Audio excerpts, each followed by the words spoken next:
Bueno, hoy miércoles vamos a la sección de quién es quién en las mentiras con Elizabeth García Vilchis, y también va a estar con nosotros Rosa Isela Rodríguez, porque eso acordamos el día de ayer. En el caso de los niños, aun cuando se va a optar por entregar personalmente la información a la compañera que lo solicitó, por lo que implica esto. Y también se pidió la presencia de Adán Augusto por algunas denuncias de falta de probidad en uno de los tribunales, creo que en el Tribunal Administrativo. Entonces, que él va a explicar sobre eso, y vamos a aprovechar que está aquí el secretario de Gobernación, Hugo López Hernández, para que se informe sobre los acuerdos a los que se ha llegado con las líneas aéreas. Esto va a ayudar mucho a que se tenga información. Y luego ya abrimos para preguntas y respuestas. Entonces, adelante.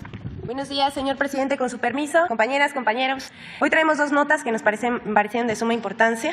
La primera: con tal de hablar mal del presidente, lo culpan hasta del cambio climático y la deforestación de la selva. Cualpepenadores de noticias falsas, políticos y figuras de la oposición viralizan hasta noticias viejas para cuestionar la construcción del Tren Maya. Entre el 2 y el 6 de mayo circuló en redes sociales un video en el que un ciudadano denuncia la tala clandestina en Comitán, Chiapas, y la oposición se dio vuelo. Se trata de un video de mayo de 2019 que fue consignado por medios como MBS Noticias y El Quinto Poder. Sin embargo, la oposición lo utilizó para asegurar que se trataba de un video actual y que era consecuencia del Tren Maya. No sorprende que mientan los opositores al tren. Antes difundieron fotografías de árboles talados en una selva del Amazonas, como si fueran de la península de Yucatán, resultado del Tren Maya. De manera torpe pero perversa, falsifican la realidad para atacar al gobierno. Siguiente, por favor. Y a propósito de qué se va a informar sobre el Aeropuerto Internacional Felipe Ángeles, no faltaron las noticias falsas. Es falso que haya un decreto para obligar a las aerolíneas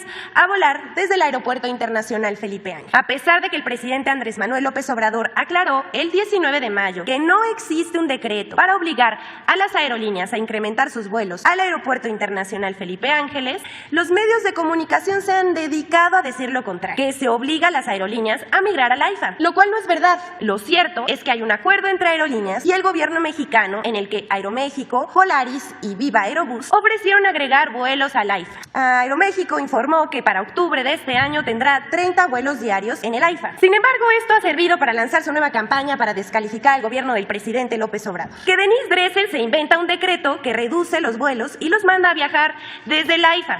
Eso es falso. ¿Qué dice Denise Dresser? Cuando escribí que el gobierno obligaría a las aerolíneas a usar el mamut mexicano del AIFA, López Obrador me atacó en la mañanera.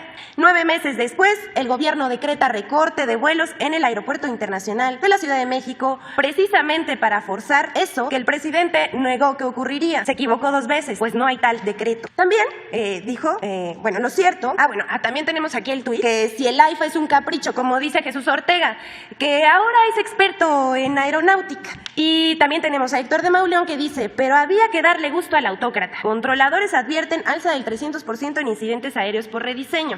Bueno, todo eso es falso. Lo cierto es que no se obliga a ninguna empresa a viajar desde el Aeropuerto Internacional Felipe Ángeles. A partir del diálogo emprendido desde el gobierno de México, las líneas aéreas del país acordaron aumentar voluntariamente sus frecuencias de vuelo desde y hacia el Aeropuerto Internacional Felipe Ángeles. Por último, les queremos compartir el tuit del caricaturista Antonio Rodríguez, que lo dice todo. Llama a la oposición controladores del odio. ¿Es cuánto, señor presidente? Buenos días a todos.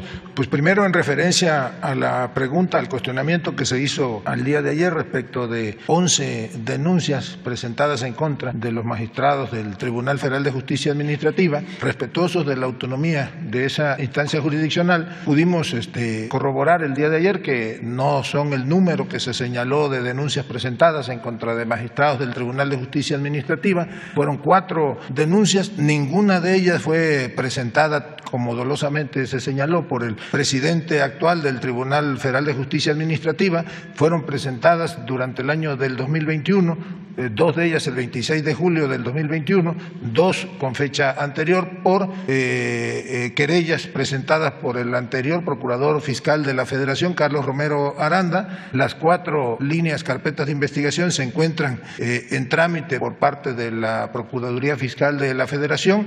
2 de los magistrados denunciados denunciados ya terminaron con su encargo y hay 2 de ellos que todavía ejercen sus cargos, pero aclaro que en ninguno de los casos fueron denuncias presentadas por el actual presidente del Tribunal Federal de Conciliación y Arbitraje, que termina su periodo de encargo el día 31 de diciembre de este año, así que pues seguramente es en el seno de la disputa o de la posible elección del nuevo o la nueva presidenta del tribunal que se celebrará el día 1 del año próximo. Por otra parte, informar, como ya se ha venido señalando, que hubo un acuerdo entre las autoridades de la Secretaría de Infraestructura, Comunicaciones y Transportes, la Secretaría de Defensa Nacional, la Secretaría de la Marina, las aerolíneas que operan tanto en el Aeropuerto Internacional de la Ciudad de México como en el Aeropuerto Internacional Felipe Ángeles. Se acordó, entre otras cosas, que los vuelos de carga doméstica y de charters van a migrar sus operaciones casi de inmediato al Aeropuerto Internacional Felipe Ángeles,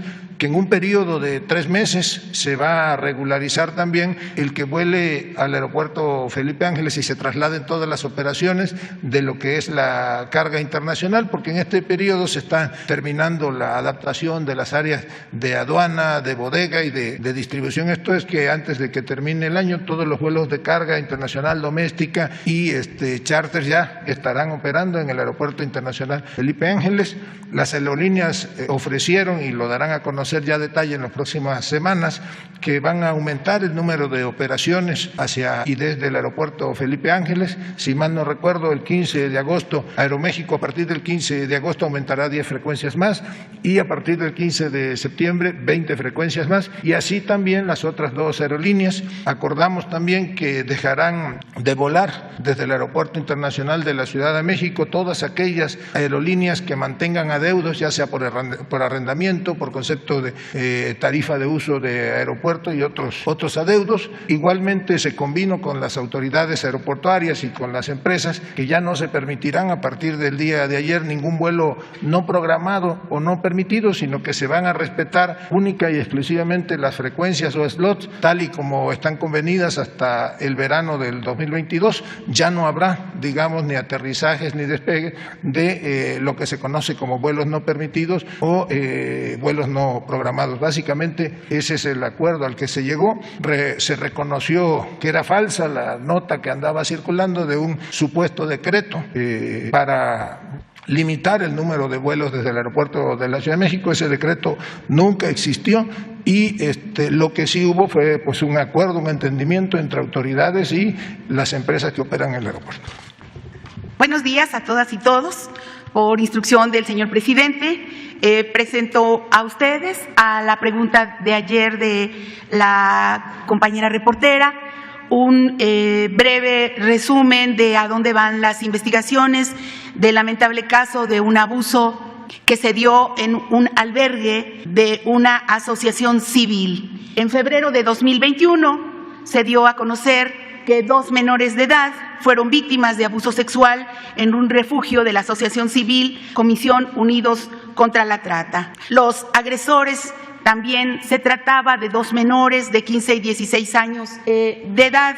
Durante las primeras investigaciones, uno de los menores informó que su hermano también había sido víctima de una violación. En la investigación que realizó la Comisión Nacional de Derechos Humanos, dentro del expediente de queja CNDH 5-2021 de 2095, se documentó que había 3 carpetas de investigación por la conducta del policía en la Fiscalía Especializada de Combate a la Corrupción. La 2 es por omisiones que pudo haber incurrido el personal de la Comisión Unidos contra la Trata y está radicado en la Fiscalía Central de Género. También hay una iniciada de oficio, otra investigación en virtud de que una de las víctimas manifestó el delito también y que estaba el anterior en etapa de juicio. Estas 3 carpetas que menciona la Comisión Nacional de Derechos Humanos se suman a 2 más que se habían iniciado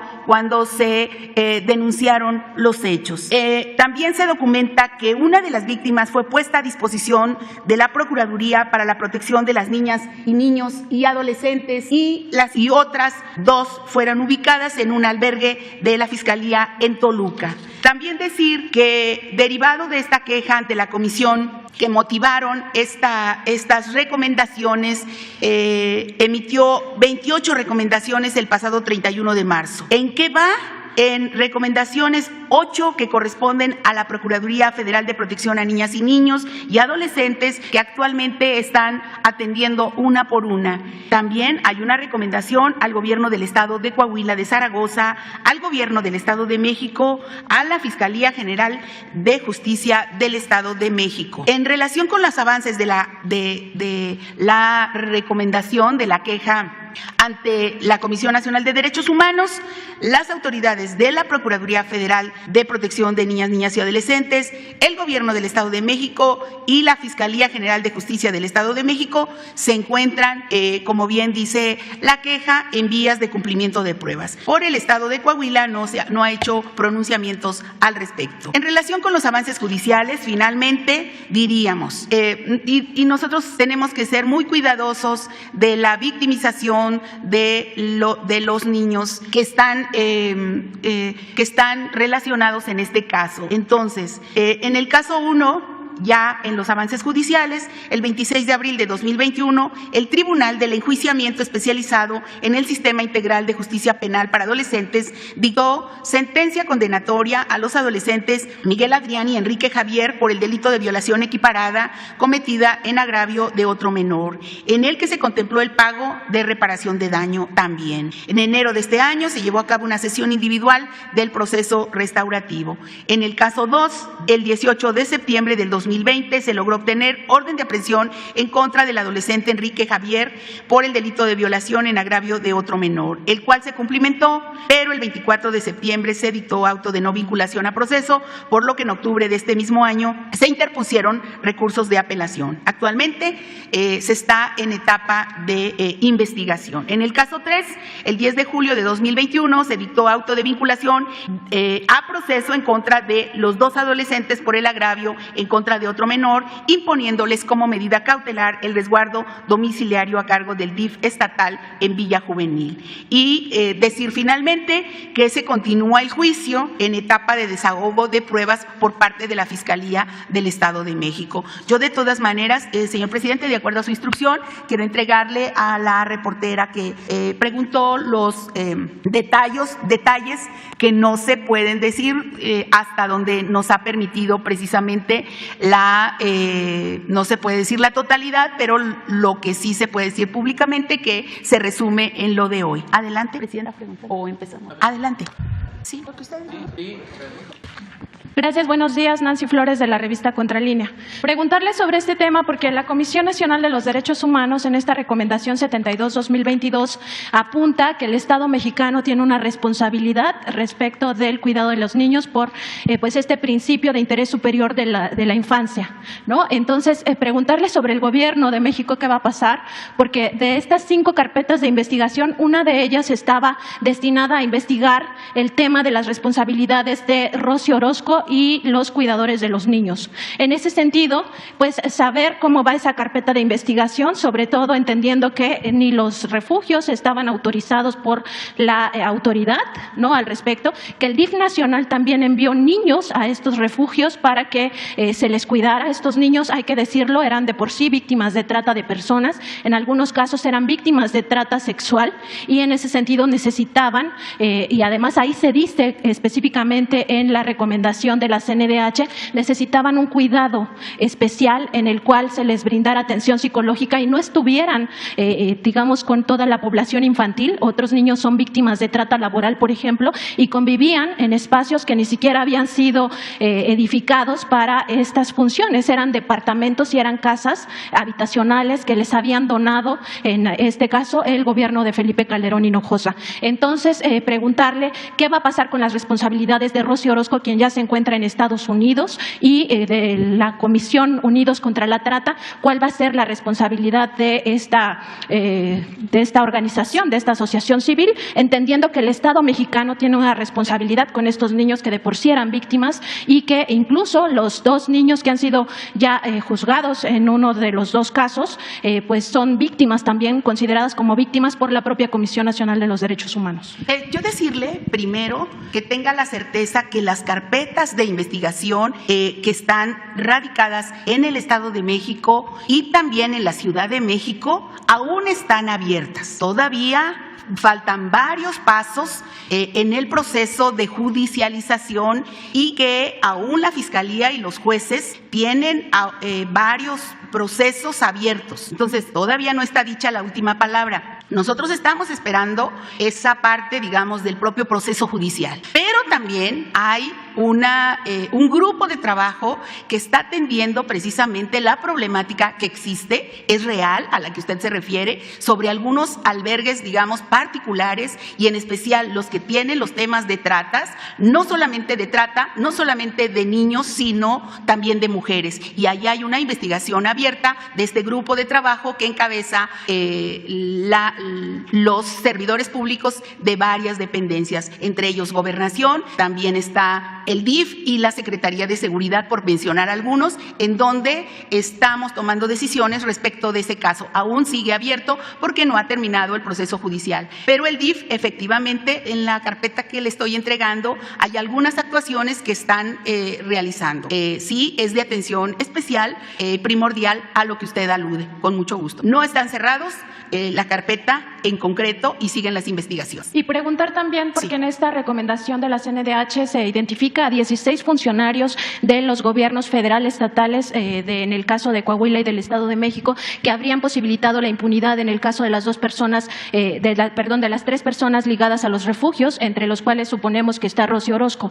En ese sentido, hay dos funcionarios de la Procuraduría Federal de Protección a las Niñas, Niños y Adolescentes que participaron en estas componendas para generar esta impunidad. Se dice específicamente en el caso de uno de los funcionarios que recomendó dejar a los niños violados, son 3 niños de entre 7, 9 y 11 años, esa es la edad que tenían al momento de ser agredidos sexualmente por sus propios compañeros, porque los dejaban abandonados durante las noches y los fines de semana. Todo eso está documentado en la revista Contralínea y en ese sentido preguntar qué va a pasar con estos funcionarios, porque ese funcionario de la Procuraduría Federal, es decir, del gobierno federal, recomendó que se quedaran ahí los niños sin advertir que estos agresores sexuales también estaban ahí y que tenían estas condiciones. ¿Qué va a pasar en ese caso? Hay una revisión de responsabilidades precisas, no solamente de los relacionados con la propia comisión de trata, sino también con los servidores públicos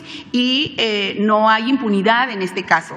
De cualquier forma, de cada una de las decisiones hay, digamos, documentos en donde se está revisando cuál fue la actuación de cada servidor público. Y también en el caso de que este asunto esté en el Estado de México, pues recordar que era la Fiscalía General de Justicia de la Ciudad de México donde deberían de estar radicados, porque el refugio se encontraba en la alcaldía Coajimalpa, no en el Estado de México. Entonces, nunca se debieron de haber abierto las carpetas en el Estado de México, ninguna de las 5. Ahí nada más también recordar el vínculo que tiene Rocío Orozco con el actual gobernador del Estado de México, y si ustedes están pues en comunicación con la Ciudad de México para que se radiquen aquí las investigaciones y sean de forma independiente y no donde tiene amigos esta señora. Hay verdaderamente una intervención ya de la Fiscalía de la Ciudad de México.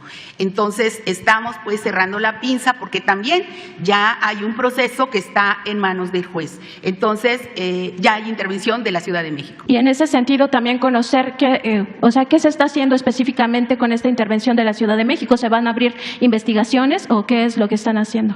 Están, digamos, relacionando el caso para posibles, digamos, otras carpetas que estuvieran abiertas con ese caso de Coajimalpa. ¿Y qué va a pasar con los refugios de Rocío Orozco? Porque siguen recibiendo niños, les siguen mandando los DIF estatales niños con estas condiciones de trata. Es la comisión encargada del tema de trata y el DIF quienes tienen que tomar la decisión para saber qué va a pasar si hay una problemática en otros refugios. Es sistemática, lo dice la Comisión Nacional de los Derechos Humanos, dice que ninguno de los refugios tiene las condiciones necesarias, ni el personal ni siquiera estaba capacitado. Por eso está en una revisión exactamente para saber la actuación también y los permisos correspondientes y a dónde se trasladarían, si es el caso, de alguno de estos refugios. Muy bien, muchas gracias. Muchas gracias. Y también si pudiera preguntarle al secretario de Gobernación del otro asunto, del tribunal.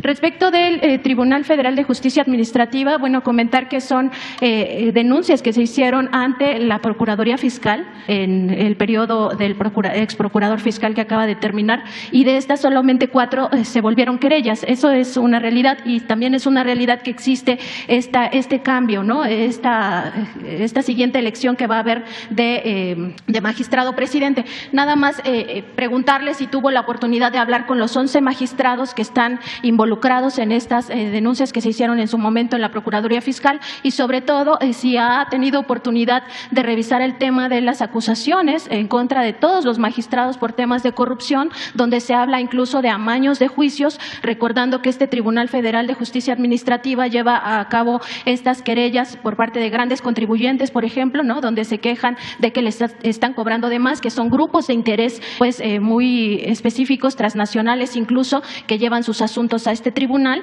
y que acaban resolviéndose a veces en contra del propio Estado mexicano, y esas son las denuncias que existen de corrupción al interior de este tribunal. Bueno, primero le preciso, no son 11 las denuncias, son 4 las denuncias que han sido presentadas. Las que se convirtieron en querellas sí son 4, pero son 11 los magistrados. Ni usted, ni yo, ni nadie podría saber si hay alguna querella o alguna denuncia que fue desestimada, porque eso sería violar la secrecía de la investigación del Ministerio Público, en este caso del Ministerio Público encargado del área de fiscalización. La realidad es que son 4 querellas o denuncias, no es por actos de corrupción ninguna de ellas. Desde luego yo no puedo ni mencionar los nombres de los magistrados que fueron denunciados, ni de qué se les acusa, ni mucho menos darle a conocer públicamente una información de la que nosotros formalmente no somos parte, pero de esas 4 denuncias, 2 magistrados dejaron de serla, dejaron de serlo ya. Ninguna de las 4 denuncias es por actos de corrupción o por amaños, como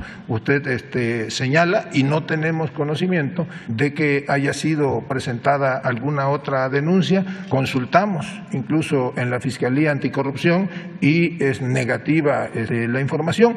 No platiqué desde luego con ninguno de los magistrados porque no corresponde a nosotros esa tarea. Yo sí creo que pues esto forma parte de el proceso que se está viviendo rumbo a la renovación de la presidencia de ese tribunal. Y precisar nada más lo que del otro tema que comentaba, hay una unidad en la Secretaría de Gobernación que se llama Unidad de Apoyo al Sistema de Justicia. Se está interviniendo en coordinación ya con los sistemas DIF estatal y con la Secretaría de Seguridad Pública, y podría yo ahí sí informarle con toda precisión que en lo que va de este año no ha sido enviado ningún niño a los albergues que señala, que se está atendiendo la recomendación de la Comisión Nacional de Derechos Humanos, se está trabajando coordinadamente con las fiscalías estatales, tanto del Estado de México como la de la Ciudad de México. No podemos decirle, ¿verdad?, cuál es el estado procesal que guardan los asuntos, porque estamos obligados a guardar la secrecía, pero la Secretaria de Seguridad Pública ya puntualmente acaba de informar que están trabajando las 2 fiscalías en la investigación, y pues tampoco violaríamos el debido proceso si nosotros les informamos o damos a conocer un trabajo o una investigación que corresponde a las autoridades judiciales, específicamente en el asunto que usted señala en Coahuila. Y con respecto a lo del tribunal, y entiendo que es autónomo y que ustedes no pueden intervenir, pero ¿no les preocupa que entre los propios magistrados estén estas acusaciones de que se están amañando los juicios cuando son casos que pueden afectar las finanzas de la hacienda pública? Porque finalmente pues son estos temas multimillonarios de transnacionales que llegan ahí y que muy probablemente se fallan por estos acuerdos en lo oscurito. Bueno, le repito que las 4 denuncias o querellas que le he mencionado, en ninguna de ellos se refiere a lo que usted señala, es por otro tipo de asuntos, por asuntos fiscales. En ninguno de ellos se involucran amaños o como usted lo señala. Si algún ciudadano o algún funcionario o usted misma, si tiene conocimiento de posibles irregularidades, pues yo le invito a que presente las denuncias. Por lo demás, pues es evidente que se trata de un asunto político encaminado a la sucesión en la presidencia del tribunal, de la cual nosotros pues somos respetuosos de ese proceso. Gracias, presidente. Es muy importante lo que das a conocer, porque esto ayuda mucho. La regla de oro de la democracia es la transparencia, y nosotros queremos acabar con injusticias y desde luego con la corrupción, desterrar la corrupción. Y también que quede de manifiesto que no hay impunidad y que ayuda mucho el que se hagan las denuncias para que los servidores públicos, todos, no olvidemos cuál es nuestra responsabilidad, cómo debemos de actuar, como decía el presidente Juárez, con un recto proceder en todo. Nada de que hay influencias y va a haber impunidad. Y lo mismo en el caso de la corrupción. Si un juez se vende o se alquila y afecta a cualquier ciudadano y afecta a la hacienda pública, tiene que ser denunciado. Cero corrupción, cero impunidad. Porque antes la práctica era de que en los despachos famosos se resolvía todo, porque tenían buena relación con jueces, con magistrados, incluso ministros. Habían ramas del Poder Judicial que se entregaban como moneda de cambio a opositores que hacían y deshacían, se metían hasta en lo agrario. ¿Cómo es que los conservadores ahora dominan la reforma agraria? No era nada más para que ya se cancelara el reparto agrario o para que se aplicara la reforma de Salinas al 27 constitucional y se pusieran al mercado las tierras ejidales, como se hizo, que ahora hay ejidatarios que tienen hasta 100,000 hectáreas. No era eso, nada más, sino que las tierras ejidales, las tierras comunales, eran ansiadas, deseadas, ambicionadas, porque ahí estaban las playas. Y para llevar a cabo todos los trámites se requería tener el control de esas dependencias. Y la gente más conservadora, reaccionaria, terminó en esos tribunales. Acuérdense, lo que pasa es que como de esto ya no se habla, acuérdense que cuando Zedillo se entregó la procuraduría al PAN, esto por los jóvenes. ¿Cuándo fue eso? ¿Cuántos años lleva eso? Zedillo fue en el 94, 28 años. No habían nacido todavía la mayoría de los jóvenes de 18 a 28, no habían nacido, pero hacían sus enjuagues. De eso ya no se habla. Entonces, para llegar a arreglos, ¿qué había pasado antes? ¿Qué había pasado? Hubo un debate en una elección presidencial. El ingeniero Cárdenas, Diego Fernández de Ceballos y Zedillo. Y se le fue Diego al ingeniero con todo, con todo.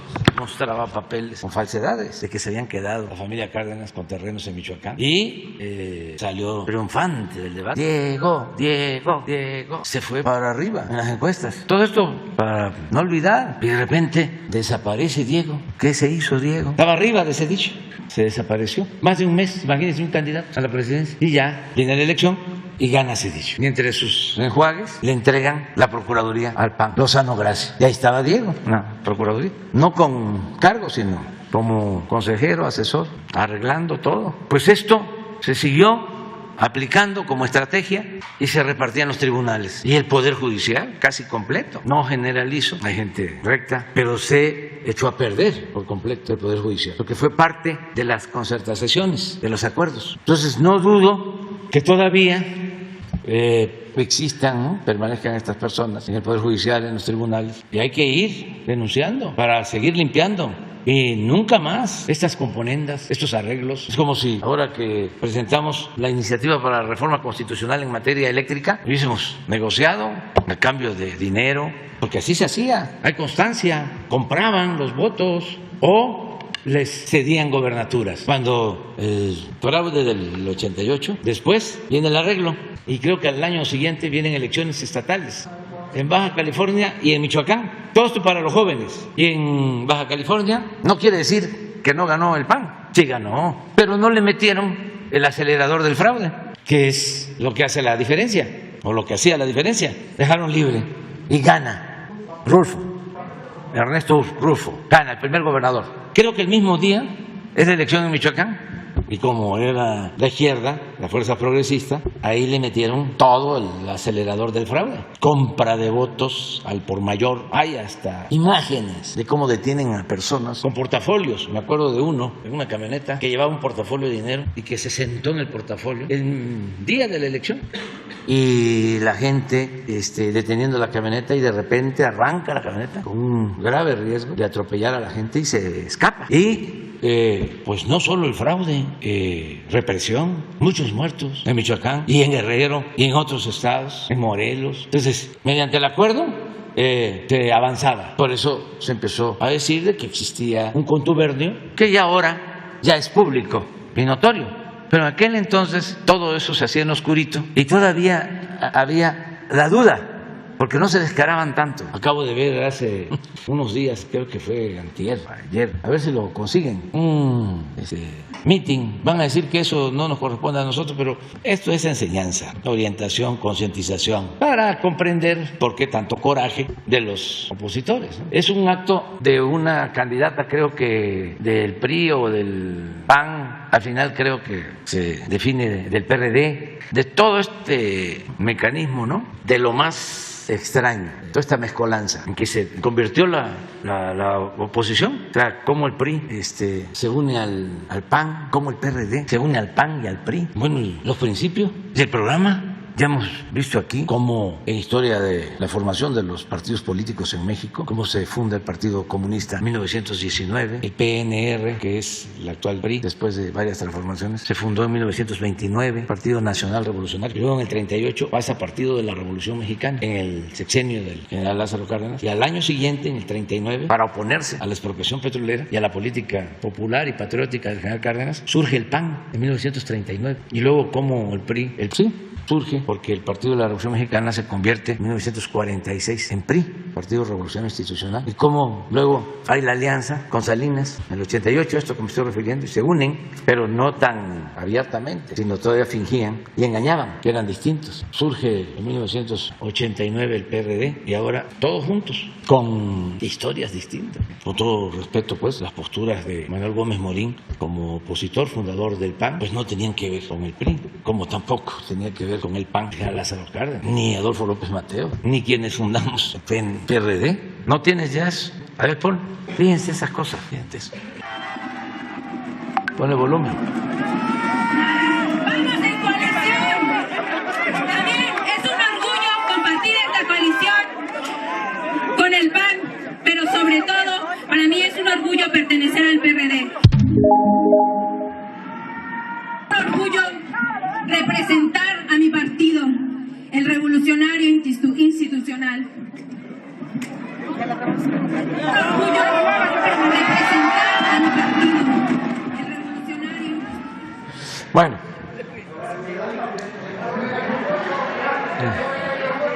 Y luego el aeropuerto, tú. Luego tú, tres. Ahorita vamos, tú y tú. Señor presidente, buen día. Carlos Guzmán de ABA Noticias de Veracruz. Por principio, aprovechando que está aquí el secretario de Gobernación, antier hubo una reunión muy importante. Se definió lo que dice el señor presidente en cuanto al tema de mudanza de operaciones al AIFA. Es preguntarle algunas dudas. Si en esa reunión estuvieron controladores aéreos, yo en algún momento cubrí fuente aeroportuaria cuando estaban los sindicatos INRA y UNRA, que eran famosísimos porque había disputas entre el gremio periodístico por ganar las notas. Pasábamos a las pistas del aeropuerto de la Ciudad de México prácticamente a boca de avión. Es preguntarle si estuvieron presentes controladores, secretario de Gobernación, y también para el señor presidente ver si usted estima conveniente que venga aquí el director del AIFA, el general Pastor. Es una persona que conoce muy bien el tema aeroportuario. Lo digo porque yo lo conozco desde hace muchos años. Él estuvo a cargo del hangar presidencial. Él le puede incluso decir cómo está el tema allá arriba en la cuestión del espacio aéreo mexicano, la coordinación que debe de haber entre los tres aeropuertos. Es una persona, el general, totalmente experta. Incluso le puede organizar una gira de Biden si gusta, porque tiene mucho conocimiento del tema aeroportuario.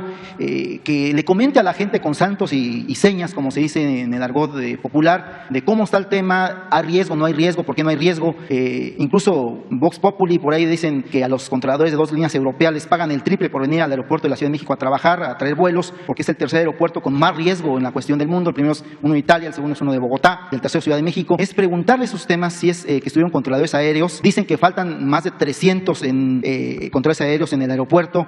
Preguntarle si es que se contempla, en dado caso de que no se resuelva el tema aéreo, tener controladores de la Fuerza Aérea Mexicana. Y en esencia es eso, señor presidente, pedirle que venga un experto como lo es el general director del AIFA. Sí, van a haber consultas y se va a atender esto de los controladores aéreos, pero es indudable de que se politizó y es tratarlo con mucha elegancia, porque la política, siempre lo he dicho, es un noble oficio. Fue una acción politiquera. Desde el expresidente Fox hablando del accidente posible en el aeropuerto de la Ciudad de México, mencionando que se trataba del aeropuerto Felipe Ángeles. O sea, ¿era el culpable? Sí, ¿qué tiene que ver un aeropuerto con el otro? El posible supuesto accidente, que incluso han aclarado los de la línea que no hubo ningún riesgo. Pero no nos vamos a meter a eso, porque pues Ciro Gómez Leiva o Sarmiento van a decir que sí. ¿Para qué me meto, no? A la polémica sobre lo mismo, porque ellos están enojados y no son honestos, intelectualmente hablando. Entonces no van a ser capaces de decir nos equivocamos o de hacer una investigación a fondo. No, es la caricatura. ¿Por qué no la pones? Uno de los mejores libros, repito, que Paco Ignacio Taibo tiene muy buenos libros. Es uno de los mejores escritores de nuestro tiempo. Sobre Madero, le puso tiempos de sopilotes. ¿Qué es esto? Diría en mi pueblo, porque allá no se le llama sopilote también, que viene del náhuatl, o de sopilote. Ya se le llama chombo, porque viene del maya, tiempos de chombos. Pero es esto. De todas formas, se va a buscar que las cosas funcionen bien, se arreglen, es nuestro propósito. Y si tú mencionas de que hay una persona... El general Pastor es una persona que conoce muy bien del tema. Que conoce, ya está tomando nota, Adán, y puede pedírsele que ayude, como toda la gente que quiera ayudar, de buena fe, que quiera contribuir. Este es un movimiento de todo un pueblo, incluso hasta de los más beneficiados con la política neoliberal, que están ayudando, que han cambiado de actitud, pero hay otros que no, quieren seguir manteniendo sus privilegios, quieren seguir manteniendo el privilegio de mandar y de hacer y deshacer y de sentirse los dueños del gobierno y que no se tome en cuenta al pueblo. No tienen ninguna dimensión social, pero sí hay muchos que cooperan, que ayudan. Entonces, adelante, todo el que tenga algo que aportar es bienvenido. Y nosotros lo que vamos a estar siempre procurando es que haya seguridad, en este caso, para la gente y que las cosas funcionen bien, sin ningún problema. Fíjense, el querer desacreditar lo que debería de ser un orgullo para todos, el que se hizo un aeropuerto en 2 años y medio que costó la mitad de lo que tenían programado, y eso pagando 100,000 millones de pesos a las empresas a las que no se les quedó a deber un centavo. Nos ahorramos 125,000 millones de pesos. Deberían de estar contentísimos todos. Pues de ese ahorro estamos financiando la mitad del Tren Maya sin deuda, hecho por mexicanos. Hay países que presumen de manera legítima porque hacen grandes obras en muy poco tiempo, mandan a hacer campaña de publicidad de esas obras, que hacen hospitales en 1 mes, en 2 meses, en 3 meses. Esta es una de las obras más importantes que se ha construido en el mundo en los últimos tiempos. Pero la sopilotada se ha encargado o quieren menospreciar lo hecho por los mexicanos, por todos, porque es una actitud muy mezquina. Entonces, lo que dices, todos, y desde luego que hay muy buenos profesionales. Y aparte del director de la IFA, o sea, es una persona que está dentro de su administración, es una persona que sabe del tema, y también preguntarles si se descarta totalmente de que se les vaya a sustituir a los controladores aéreos por gente del ejército, como se ha manejado en algunos otros temas. Porque también eso es muy común, ¿no? El mentir con rumores para confundir. Por eso, aunque no les gusta la sección de quién es quién en la mentira, pues en una de esas va a ser cada 2 días a la semana. Un poco tengan para que aprendan, porque si le siguen, pues vamos también a seguir informando. En la escuela me enseñaron, el maestro González Yaca, que nos daba propaganda y opinión pública en el primer semestre en la Facultad de Ciencias Políticas, me enseñó de cómo funcionaba el rumor y el contrarrumor. Y además, pues ya lo hemos padecido, ¿no? No es solo teoría. Sí, también en la carrera de Juan Xochimilco también nos los enseñaron. Pero bueno, cambiando de tema, pedirle su opinión en 2 temas. El día de hoy la jefa de gobierno, Claudia Sheinbaum, presenta el tercer informe de causa raíz de la empresa DNB, muy controvertido porque se filtró, lo filtraron, qué sé yo. Preguntarle su opinión con respecto a ese tema y aprovechar aprovechando que está por aquí la secretaria de Seguridad, ella fue colaboradora de la jefa de gobierno, usted habla del tema de la asociación presidencial, de los candidatos, las corcholatas, todo ese asunto, pero el tema capitalino, preguntarle qué opina, que está por aquí la secretaria, si la puede ver o qué opinaría como que estuviera como jefa de gobierno en 2024. Pues eso no corresponde, como, ¿no?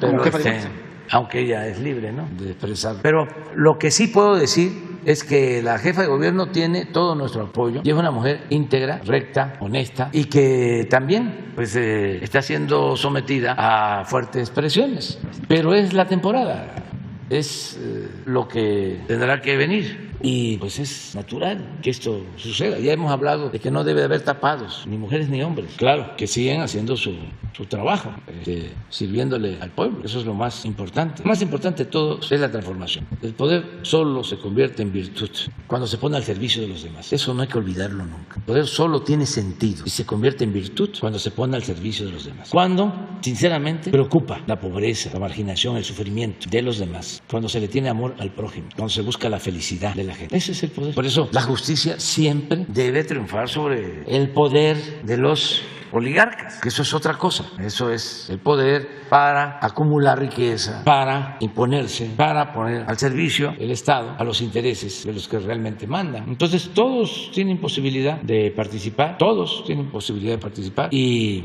nosotros tenemos mujeres, hombres de primer orden. Y ayer, antier, hablaban ustedes hasta de empresarios que también podrían ser y todos tienen derecho a participar. ¿Y quién va a decidir? El pueblo. ¿Dónde están los cambios? ¿Dónde están los cambios? Pues un cambio es ese. ¿Que no era el presidente el que nombraba? ¿No era el presidente? ¿No era el dedazo? Pues ahora no. ¿Hay cambio o no hay cambio? Lo más que se avanzó fue de que el presidente podía vetar. Primero era el que ponía con el dedazo. Luego vetaba, como me lo hicieron a mí. Dijo Fox y sus patrocinadores. Por ningún motivo. Y me echaron encima todo el aparato para robarnos la presidencia. Luego, el dinero de los llamados poderes fácticos dominaban, ¿no? También en acuerdo de que el que estaba no se oponía, porque Calderón no se opuso a Peña.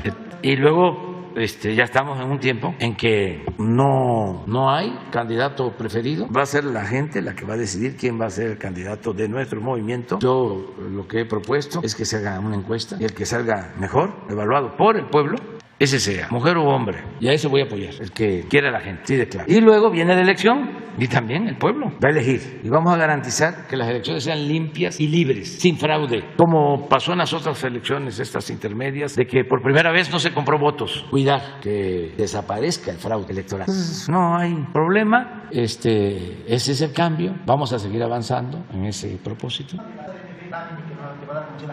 Todo esto que se ha hecho, los dimes y diretes.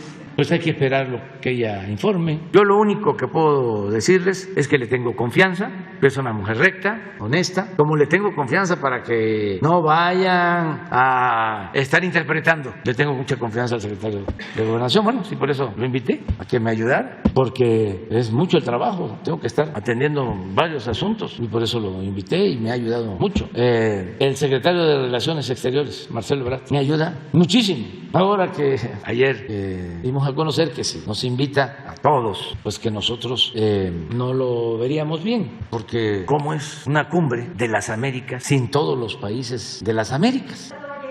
Sí. Y lo que estamos pidiendo es que se invite a todos, porque necesitamos unirnos. Ayer veía yo un Twitter de un comunicador que está en Estados Unidos, Jorge Ramos. A ver, ¿por qué no lo pones? Él tiene una visión que yo respeto, pero no comparto. Y no está diciendo nada nuevo. Dice algo como que yo ya tomé mi postura o ya agarré mi camino. Pues sí, pero no es nuevo. ¿Saben de dónde viene eso? De mi inspiración juarista, pero además es lo que tiene que ver con la política exterior de México. ¿Qué dice el artículo 89 de la Constitución? No intervención, autodeterminación de los pueblos. Si hay algo que le reconocen a México en el extranjero, es lo congruente que ha sido su política exterior. Imagínense López Mateos, que expulsan a Cuba de la OEA, y dice López Mateos, no, y fue el único país que votó en contra. Y así muchas cosas de política exterior, el papel del general Cárdenas de proteger a la comunidad judía, de traer a los españoles republicanos, lo que sucedió con el golpe de Estado en Chile. Nuestra política exterior siempre se ha caracterizado por ser consecuente. En algunos momentos se desvió, sobre todo en el periodo neoliberal. Tiene todo el derecho de no ir a la cumbre de las Américas si no quiere. Pues no es que no quiera, es que ¿en qué quedamos? ¿Vamos a respetar la independencia de los pueblos o no? ¿Vamos a respetar la soberanía de los pueblos o no? ¿Va a ser nada más el discurso? Pero lo que está pidiendo es que inviten a la fiesta a matones, torturadores, censores y represores. Me hizo acordar a Jesús Cristo, que estaba escribiendo, y fueron a decirle porque tenían que apedrear a una mujer adúltera. Y así estaba en la ley, así estaba. Y apenas no se levantó. Y lo que contestó fue: el que esté libre de pecado, que arroje la primera piedra. ¿Quién somos nosotros para llamar matones, torturadores, censores, represores a unos y no a otros? O sea, que ya nos consideramos jueces supremos. Nosotros vamos a decidir sobre los demás. ¿Con qué derecho? Si nos metemos a ese terreno, pues no vamos a salir nunca del debate. Nunca. Y lo que buscamos pues es la unidad, ya no la confrontación. Ahora contesto, y todo lo demás, AMLO ya escogió su lado, en eso tiene derecho, pero no es que lo haya escogido ahora, ya llevo mucho tiempo, como él también, con todo respeto, ya escogió su lado desde hace tiempo, desde hace mucho tiempo. Entonces, lo que estamos buscando es que se llegue a un acuerdo para que participemos todos, toda América, y si hay diferencias, pues que se expongan, que haya diálogo. ¿Y por qué no nos vamos a hablar? ¿O por qué vamos a excluir? Por eso he dicho que nadie excluya a nadie. Vamos a buscar la unidad, nos conviene la unidad. Para eso es la política, para eso es la diplomacia. Entonces, de eso hablamos con el embajador, que dicho sea de paso, es una persona respetuosa, Ken Salazar. Seguramente no le va a gustar a otros que yo diga que el embajador de Estados Unidos es respetuoso. A veces, fíjense hasta dónde se llegó. Hay más entendimiento afuera de diplomáticos y políticos de otros países que de los internacionalistas de nuestro país. Estaba yo viendo también uno que fue embajador con Calderón, Sarucán. No. Pero también, como el caso de Jorge Ramos, los entiendo. Es que Sarucán estuvo en el fraude del 2006 apoyando al cuñado de Calderón. Hay un documental que hizo Mandoki y lo entrevistan a él con unos especialistas estadounidenses. Y estos internacionalistas conservadores como Sarucán y otros son los que dominan en el centro Wilson. Una vez me invitaron, he estado como 2 veces ahí, pero todos los investigadores, analistas, contrarios a la posibilidad de un cambio en México y aplaudidores de la política de Washington. No estoy hablando de analistas estadounidenses, no, mexicanos. Ese centro Wilson tiene esa característica. Ahí se reúnen para hablar mal de nuestra política. Una vez fui, antes de ser candidato, ya era yo candidato, y di a conocer mi postura sobre política energética y no les gustó, porque pues como dice Jorge, ya escogieron su lado. Entonces nosotros vamos a seguir con lo mismo. Vamos a seguir convenciendo, persuadiendo, que no se excluya a nadie, que participen todos. Yo no sé cómo lo externé aquí textualmente, pero lo vincularon con Cuba, con Venezuela y con Nicaragua, aunque ya me habían hablado otros presidentes, ya me habían preguntado que no están contentos. Por ejemplo, el de Bolivia ya me había dicho de que no consideraba eso adecuado, que era una falta de respeto. Ya me había dicho, ya habíamos hablado. Y ahora que fui en la gira también, muchos me pidieron mi opinión. Y externé lo mismo, que teníamos que hacer un trabajo de convencimiento. También debe de tomarse en cuenta de que hay elecciones en Estados Unidos y los grupos más, yo no diría conservadores, sino más ventajosos, siempre han usado esas políticas de extrema derecha para sacar provecho en lo económico y en lo político. Es el caso de algunos grupos, tampoco puedo generalizar, de cubanos que viven en la Florida, que son los que presionan a los gobiernos y tienen mucha influencia en los partidos y son los que sostienen el bloqueo y el gobierno les hace caso y son sus políticas las que se imponen cuando lo que están haciendo es asfixiar a un pueblo, provocar el sufrimiento de todo un pueblo por sus intereses. Yo estoy seguro que ni siquiera todos los cubanos de la Florida y de Estados Unidos, alrededor de 4 millones, están de acuerdo con esas políticas inhumanas. ¿Cómo es que salió un cubano, como hay mexicanos en Estados Unidos, pero no le pueden mandar dinero a su familia? Aquí nuestros paisanos que los queremos tanto por lo que han hecho de salir adelante, que se han echado a andar arriesgándolo todo para buscar algo que mitigue su hambre, su pobreza, y salen adelante. Y además, por si fuese poco, porque imagínense si se hubiesen quedado aquí con toda la crisis del periodo neoliberal, hubiese habido un estallido. Optaron por salirse y ir a trabajar y a buscarse la vida a otras partes. Son héroes. Y ahora nos ayudan mandándole a sus familiares más de 50,000 millones de dólares. Y estamos proyectando que van a llegar a los 60,000 millones de dólares. Es la principal fuente de ingresos de nuestro país. Pero en el caso de Cuba, nada, porque hay una ley que prohíbe. ¿Qué es eso? ¿Y dónde está el humanismo? ¿Qué tienen que ver los pueblos con los gobiernos? ¿Por qué sacrificar al pueblo? La estrategia política es que si siguen mal las cosas en Cuba y le va mal al pueblo, el pueblo se va a rebelar en contra de su gobierno y así va a triunfar la oposición. Eso es mezquino, porque aún sucediendo eso que han venido aplicando desde hace décadas, que está muy difícil que eso tenga éxito, porque el pueblo cubano tiene mucha dignidad. Se debería incluso declarar a ese pueblo, a esa isla, por su arrogancia de sentirse libre, como patrimonio de la humanidad. O sea, es una resistencia heroica. Bueno, pero vamos a suponer, ahora sí que como dicen los abogados, aceptando sin conceder, de que triunfe esa estrategia, que no es una vileza, que no es ruin, que no es una política medieval, que tiene que ver con nuestros tiempos. ¿Dónde están los derechos humanos? Recuerdo a los burgueses de Calais, que los inmortalizó Rodin en una escultura, y cuando fueron sitiados y pedían la cabeza de los más ricos de los burgueses para que no se muriera el pueblo sitiado, y fueron uno a uno ofreciéndose.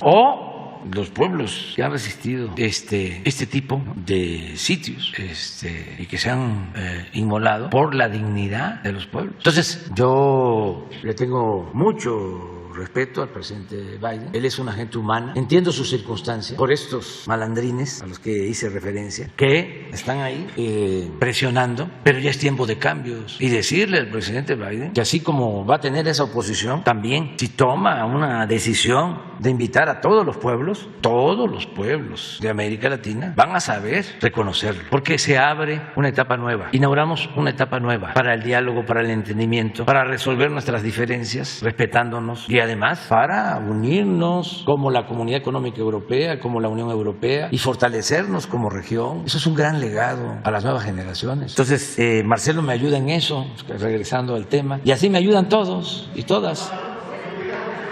A ver, vamos a ver. El embajador es muy buena persona. Pues que todavía hay tiempo para poder atender este asunto, pero ya había que ponerlo en la mesa, ya era el momento, para que con tiempo se vaya analizando. Yo repito, le tengo mucho respeto al presidente Biden.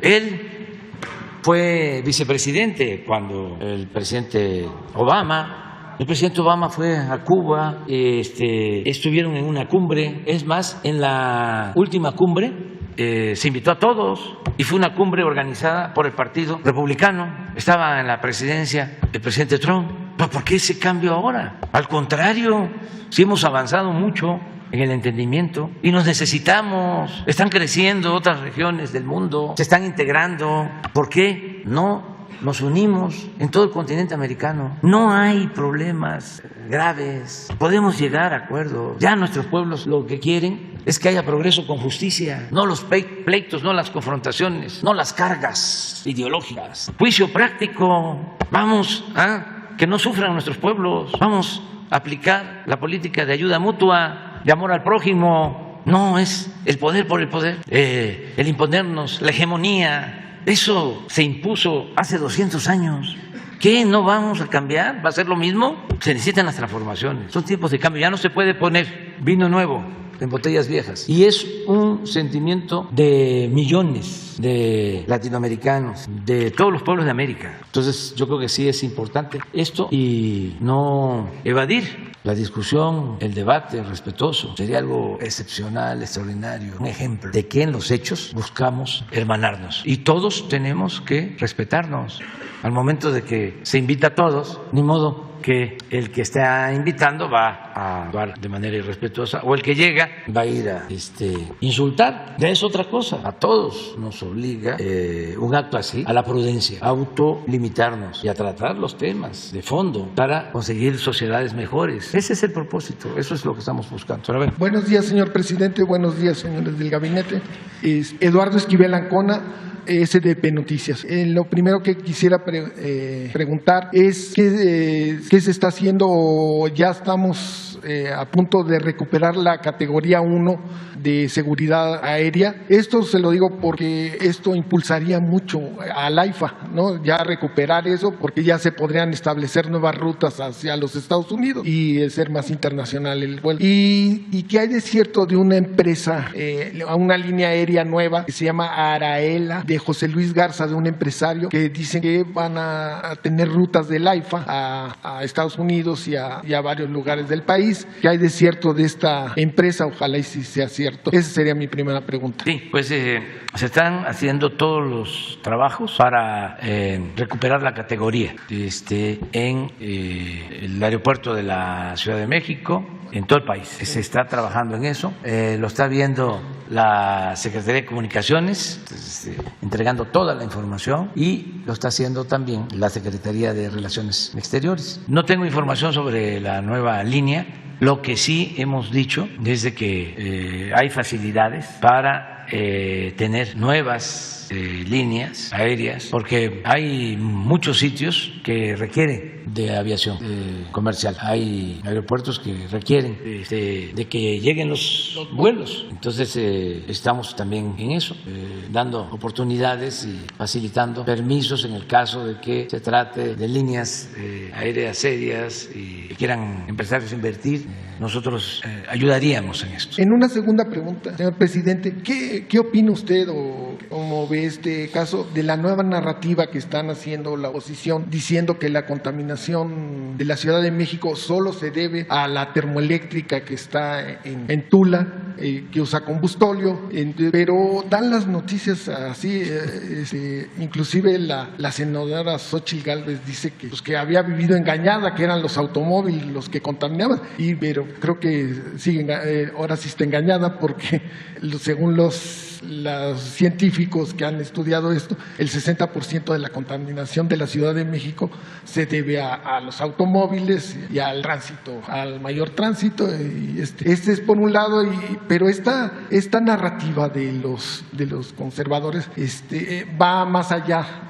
Están diciendo que hay mucha producción de combustóleo, que Pemex está entonces que no tiene mercado, y entonces lo único que se hace es consumirlo en las termoeléctricas, porque ya no se pueden los barcos. Pero inclusive hay expertos, hay un tal Víctor Ramírez que la pasa todo el día anunciando esto, que es y yo en debates les he demostrado que el más del 80% de la producción de combustóleo se exporta. Ya lo he dicho varias veces en esto, pero estos señores, les mandé la información de Pemex, la información oficial, y pues como que no entienden, no hablan de la decotizadora que se está construyendo en Tula, precisamente para ya no hacer combustóleo, sino que hacer diésel. Y esto del combustóleo se hace mucho por cómo dejaron las refinerías en los sexenios pasados, ¿no? Los dejaron para la basura casi. Se ha invertido mucho en rescatar. Y hay otra cosa, también según me dice en una entrevista que le hice al ingeniero Carlos Morales Bielmas, me dice, solo hay 19 termoeléctricas en México y solo 5 usan combustóleo. Las otras 14 son duales. O sea, pueden hacer con gas natural o con combustóleo. Entonces, y prefieren el gas natural porque es más barato, pero luego cuando hay las crisis como la que fue en el año pasado, el gas natural, pues se tuvo que usar para salir más rápido de esta crisis. Y también lo que me decía el ingeniero es que se están construyendo en Yucatán dos plantas de ciclo combinado en Yucatán para tener pero necesitan que el gasoducto del Mayacán tenga más gas para poder surtir y la península de Yucatán está pues con más demanda de electricidad, entonces eso sería muy bueno, ojalá ya se acabe en esta. Y también se está construyendo otra en Tula, para cambiar la termoeléctrica a una de ciclo combinado, espero que ya sea cierto. Y hay otra cosa que tampoco ven en la Semarnat hizo un estudio sobre la contaminación en Nuevo León. Todo se refiere, sobre todo en la zona urbana de Monterrey y sus aledaños, de la refinería de Cadereyta, que es la que más. Pero la Semarnat hizo un estudio muy profundo, muy profesional, y vio que 8 plantas de ciclo combinado de privadas contaminan más que la refinería en dióxido de nitrógeno, un 400%. Y tres de estas plantas de ciclo combinado son de Iberdrola y estas contaminan más en un 141% en dióxido de nitrógeno. Entonces, yo quisiera preguntarle, ¿cómo ve esta narrativa? ¿Qué se tendría que hacer para que la gente supiera la verdad de que se está haciendo todo para ya no usar combustóleo, para la refinación se haga diésel y parar estas mentiras, ¿no? Ese sería. Sí, pues mire, todo esto que está pasando en Hidalgo es por también la campaña. Van a haber elecciones y se están llevando a cabo acusaciones sin fundamento. Ahí en Hidalgo hay algo también sorprendente. Es para refrescar la memoria, ¿no? A ver, yo le pregunto a los de Coahuila que nos están escuchando también, ¿que no eran los panistas los que acusaban de corrupción a los Moreira? Que los Moreira habían endeudado a Coahuila. Incluso lo denunciaron a Humberto Moreira, que llegó a ser presidente del PRI. Y cuando se impone Peña, antes de salir Calderón, exoneran a Moreira, le quitan todos los delitos como parte del enjuague ese. Y todavía allá en Coahuila seguían con la cantaleta de que estaban los panistas en contra de los Moreira. Me acuerdo que alguien me hizo llegar el expediente con el oficio en donde exoneraban, unos días antes de que terminara el gobierno de Calderón, una procuradora que había en el gobierno de Calderón, Mariesela Morales. De modo que va Humberto Moreira a España, lo detienen y saca sus papeles de que está exonerado.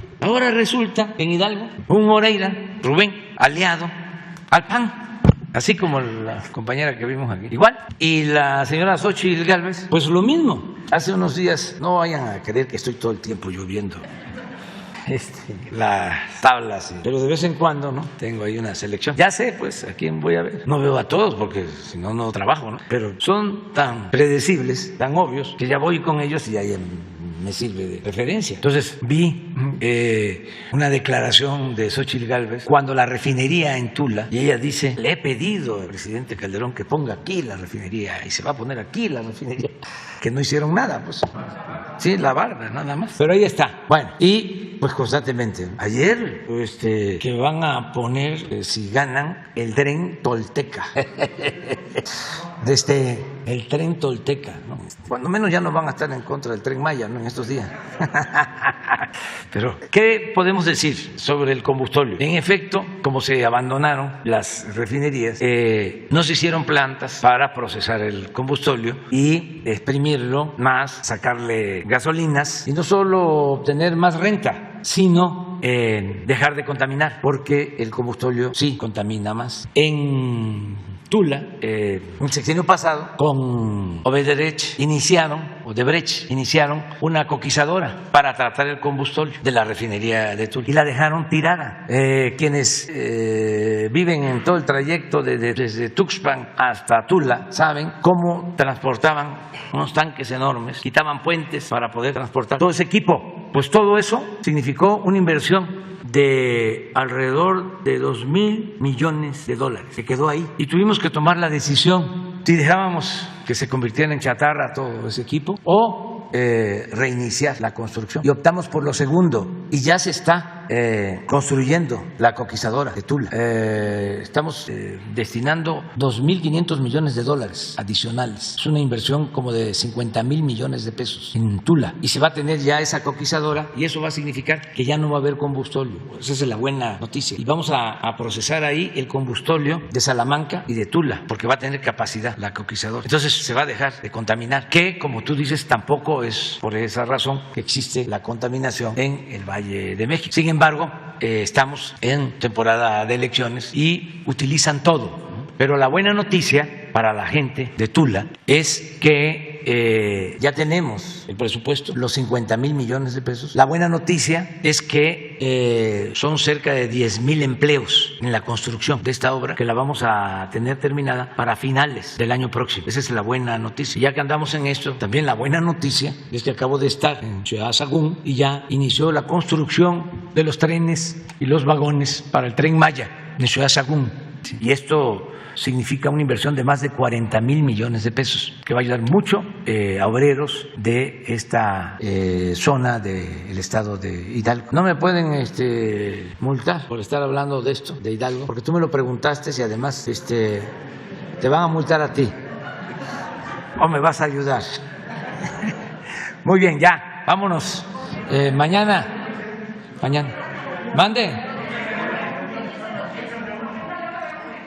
Hoy tengo mucho trabajo también. Sí. Jesús les